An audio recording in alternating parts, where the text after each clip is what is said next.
role that we as a profession, as an industry, play is definitely changing, and we are looking into our clients' businesses in ways that we've never done before. We're having to be so much smarter as a group. We're having to draw on so many more different disciplines in order to make that happen. But it's because of how much how the doors have opened into those brands. You know, things flowing out and coming back in. You have so many more channels that you have to really keep a close eye on. Yeah, and that is the future, isn't it? It is. It's the brand stuff. I mean, we have to become better brand stewards for our clients because they're going to do this stuff by themselves. You know, unfortunately, you know, they're going to look at the cost of social media consulting and the management, the internal management stuff, and go, we're going to do this on our own. Well, that's always been the case with traditional media here too. So it's like there's always been a lot of companies here that wanted to keep everything in house. And the more complicated it becomes, actually, the more chance we as a communications agency, because that's probably the word we have to use now. You have because you've got so many people that you can service them in different ways and different approaches that they probably can't know it all anymore. So they feel more comfortable giving some of their services away to communication agency. Are you fielding more calls? Like, are people, I mean, there's sort of the economics of it, but are you sensing that people are finally getting away from we're going to do it ourselves I think so. mentality? There's been it's been a funny roller coaster ride, right? At first it was the social media, who needs that? That's crazy. You know, and then it was get me some. I think now we're seeing a little more of okay, I think we tried a little. We're not sure. It's growing up a little bit now. Yeah. Well, you look like their solution to it if you present right. They haven't really touched it too much. Some clients, let's say, and then all of a sudden you tell them that you're managing social media for these number of clients, and you're actually going deep in managing the voice of the messaging, and they go, wow, you can do all that. So it becomes an in to that company, a back door kind of in to that company through social media. Start to work with them there, and then expand what you do with them. But back to your point though about expanding into other areas of like HR consulting and what you were talking about. When we start to do that, we start to compete with the CA firms. The CA firms do everything but marketing, but some of them now are starting to do marketing, and they actually use different terminology than we do. They don't use marketing plan, and they have somewhat different terminology, and they're 10 times larger than the largest advertising firms. So that's a real scary thing, is if they start to take marketing in and to fit with all the rest of the stuff, or if we start to take the rest of the stuff in, we're going to be up against competitors that are 10 times our size. Now, but is that an opportunity to go to the CA firms or whatever those might be and say, look, we'll manage this component and partner up? And is that happening? I would think it'd be an opportunity, but I haven't seen it happen. And it's on my list to go and investigate. Well, because it's call it consolidation. Like, everything consolidates at some point. It grows up, consolidates, and then it grows a bit more, right? Yeah.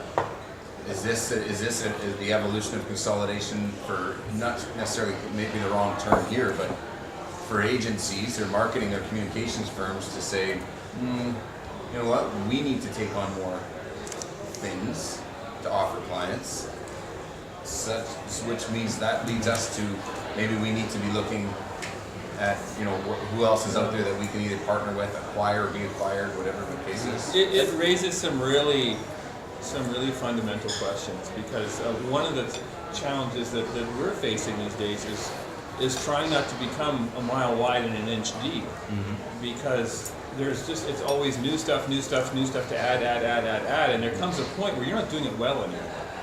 Okay. And even in terms of partnering, you have to be really careful how far you extend your reach, because you can get to the point in terms of the scope of work that you're doing through partnerships where you're actually losing touch of the thing that you do well, where the value is that you're supposed to add. And you made a point a minute ago that I thought was really interesting, and that was talking about being stewards of our good brand stewards. That's even something where we have to be very, very careful. I read an interesting article a while back talking about the risk that our clients are taking when they abdicate their brand to their agency. I mean, you want to always be working in their best interest, but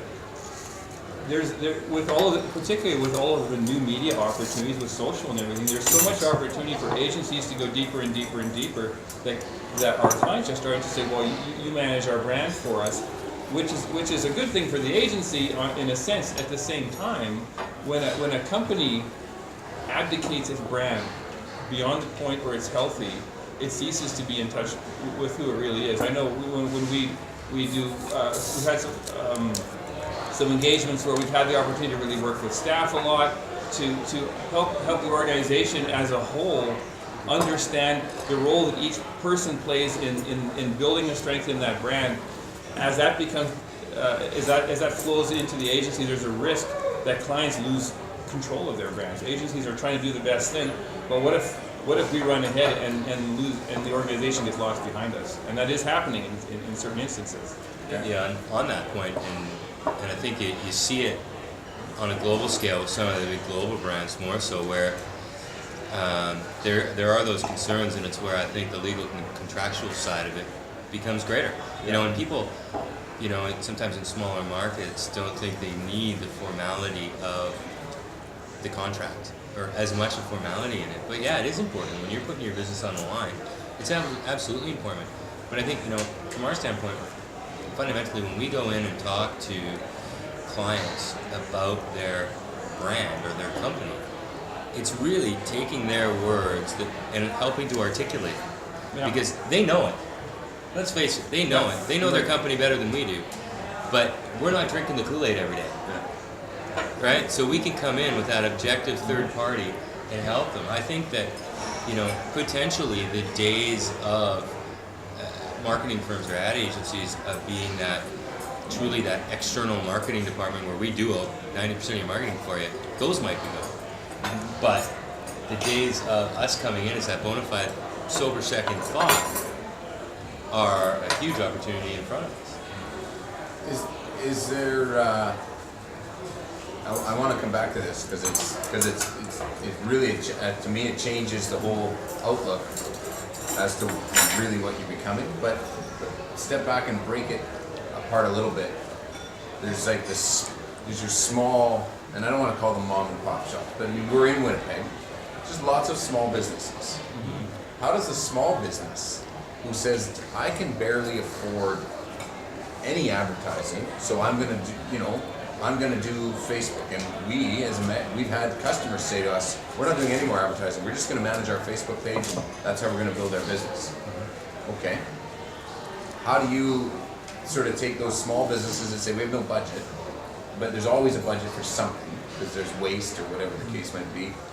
Because the larger companies sort of get it and put it aside sometimes. Arguable.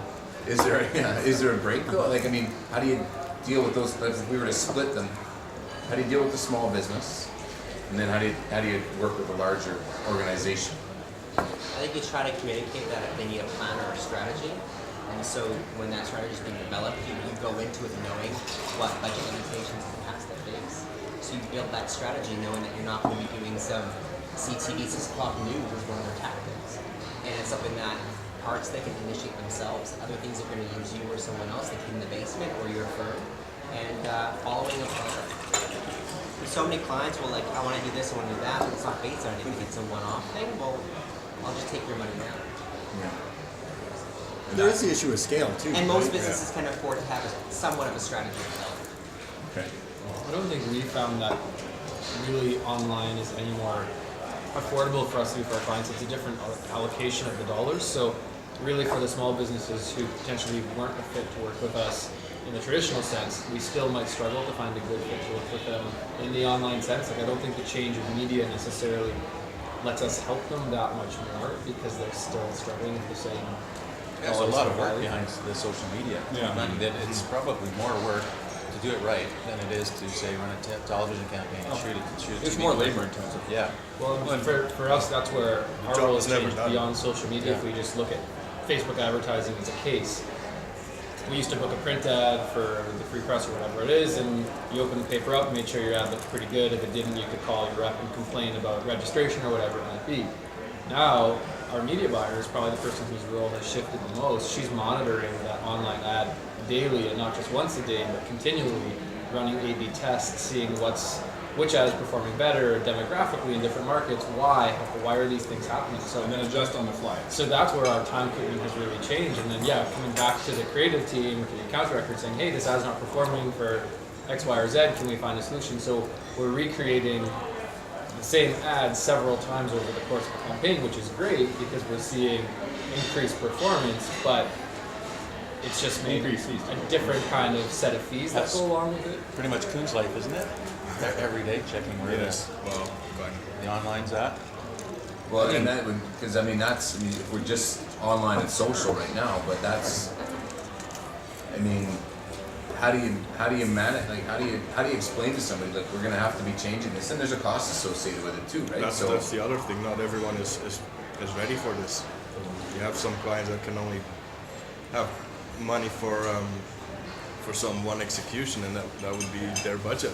Right. Other clients are like the larger clients are more open to that idea, but not everyone can do it. There might be some skepticism out there too, because if you think back to the, Leighton mentioned this earlier to me about the .com implosion. We were focused quite heavily on building websites, and we had this relationship with IBM that took us into the States to build websites with them. We did a whole bunch of great sites, but it just dried up like that instantaneously. Once the .com implosion happened, they put a freeze on all hiring, put a freeze on all projects. No more outsourcing. Then all the clients who were just kind of getting to the point where they're thinking that a website is more than a brochure fell off. So then it all went away. Not completely away, and then it came back slowly. Like the .com days, implosion days were really tough for online work. And so people must be wondering, is that same thing going to happen with Facebook and with Twitter? And, you know, and we always have to get ready for these. We always have to study them. Like Google Wave comes along. Okay, we got to study Google Wave. Everyone's going to want Google Wave, and it dies within 6 months or however quickly it died. Google Plus comes along, and they're all saying, well, Google Wave died, so why should we learn Google Plus? Yet it's lasting and so forth. But I don't know. It's you mentioned the word essentialization, and I think that a lot of that's going to happen in the social media world and in the online advertising world too, because it's just there's so much going on. You can't manage it. You know. But I think that, you know, small or large business, I think what social media has done is it's opened up the door. I mean, whether you want to call them new buzzword areas or so on, for the new bar in marketing, whether it be through new avenues, whether that avenue may be the experiential side or the call it partner marketing side, aka sponsorship. We just keep hearing this word partner marketing, and another new buzzword to add to our tickle trunk. But what it's done is people want to get information, and I think that when we're sitting down, we're just with some clients in Toronto 2 weeks ago, and they're saying it's more for us about getting the information from the consumer than it is about sponsoring something. You know, what can we do, small or large company, what can we do to get more information about our potential consumers and then speak to them directly? Whereas in the past, you've had that real one-way conversation. Whereas now, the social media has opened up this whole two-way conversation. How do you do that through other means outside of social media? You know, but it's based on the pillars of what you got out of social media. Is you get these intimate conversations with people, and you get intimate information. I mean, the fact that you can go on Facebook and find out, you know, what ballpark age you are, if you're married or not, male or female, how many kids, you know, where you work, how educated you are, and then you can target market to that. Great. Whereas, you know, 20 years ago, 10 years ago, 5 years ago, you were throwing out, you might have done a little bit of market research and said, okay, this is your target market, there you go. But if you're a small company, you can still get into things like the partner marketing and so on to learn more about who you're marketing to. So the small companies, maybe instead of trying to say, well, we're not going to do anything, or we're going to do it ourselves, focus in on, okay, how do we start the conversation? Absolutely, and I think it's part, and it's a plan too. I can't remember who mentioned it around here. You might not have the dollars and cents for a company like one of ours to come to the table and say, we can do this for you. But if someone says, well, I'm on Facebook, okay, what's your plan? I'm on Twitter, okay, what's your plan? Maybe we can help you with, here's the plan. You can go execute it if that's all your budget, you know, will hold. But you need that fundamental plan of how that conversation is going to evolve. Yeah, I think at the very least, we can provide clients, large or small, with a roadmap, a general roadmap of where they're going and how, what the general plan is to get there. Something they can refer back to make sure they're still kind of on the right path. And something that allows for measurement and adjustment, but certainly something that has kind of a longer term in mind. I think that's providing value as well, as opposed to just, letting someone kind of, spin their wheels because, don't necessarily think that there's anything larger